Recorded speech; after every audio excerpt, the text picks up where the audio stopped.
In this very quick video guide, I want to show you a website called CadHatch.com that I found by searching on the web that gives us the possibility to download free pattern files or .pat.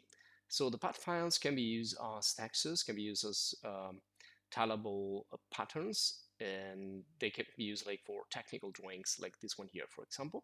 So you just need to click and save the zipped folder from this website, and then if you extract or expand here, you can see the path file is right there.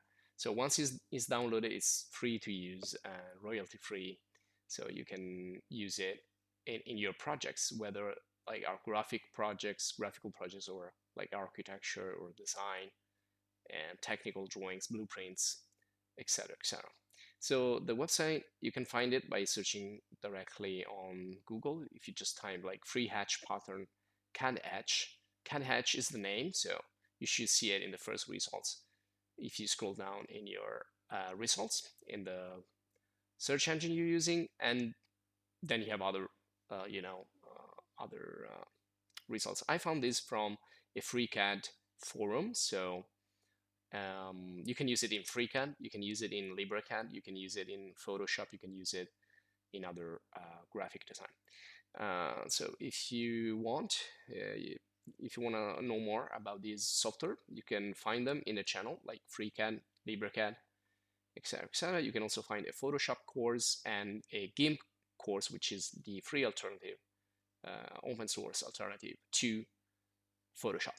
And also, these are not the only ones. You can also use these in others. I'm gonna make a quick example in GIMP. So you can see this is the new interface of GIMP, and on the right side we find the pattern panel, and from here you can add more, or you can see the ones that are already here.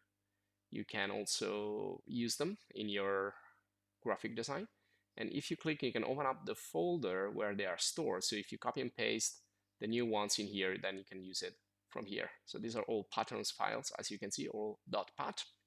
I'm not going to explain anything about GIMP. If you want, there is a course dedicated to GIMP in a channel that you can find. So I'm just going to do a couple of quick examples. So this pattern here, if you want to use it, I'm just going to click and drag it inside my paper, and there you go. So these are meant to be repeated many, many times and to save like space. So they're pretty small. If we open this separately in a single file, you can see these are pretty small. They contain few pixels, but they're meant to be repeated many, many times. And you can find more information, of course, on the web. So this will be all on this video guide. Explore more on this website, because we have a lot of hatches and different types of technical representation, and also like textures that can be tileable and can be used in your projects. And so you find everything here. So thanks for watching this video guide. If you enjoyed, please subscribe to the channel